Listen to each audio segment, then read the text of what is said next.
Comment perpétuer la mémoire de la Shoah? L'éducation nationale évoque le devoir de mémoire. Plus de 4000 élèves ont suivi une visioconférence partout en France cet après-midi avec les moyens d'aujourd'hui. Un moment d'échange avec 5 témoins des camps de concentration au collège de Corbie-Aubry, Perrault avec Benoît Henriot envoyé.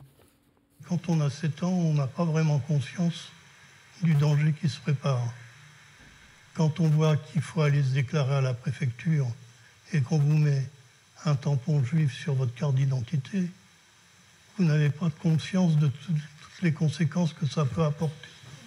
Poursuivre l'échange, 75 ans après.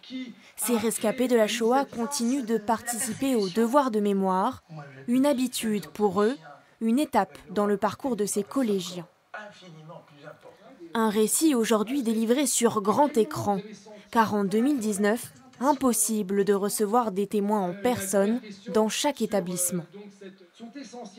Elle m'a dit, écoute, tu n'as que 15 ans, essaie de tenir le coup, parce qu'il n'y a que toi qui as une chance encore de survivre.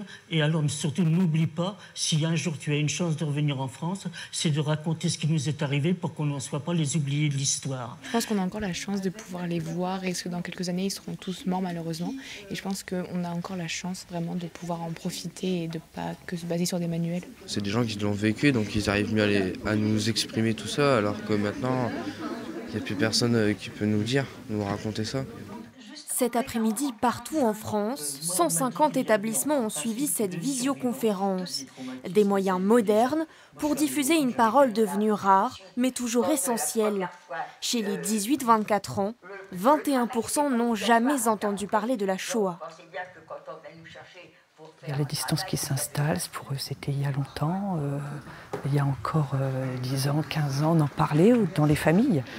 Donc ces témoignages sont très importants parce que ça permet aux élèves de comprendre l'histoire, de mieux comprendre l'histoire et de comprendre les conséquences en fait de ce qui s'est passé et les conséquences encore aujourd'hui. J'ai l'impression de me retrouver comme en 1940 et d'entendre les mêmes propos antisémites et racistes. Parler pour ne pas reproduire. Élie, Raphaël, Ginette, Victor et Esther, leurs histoires seront enregistrées pour l'avenir, pour que parole soit éternelle.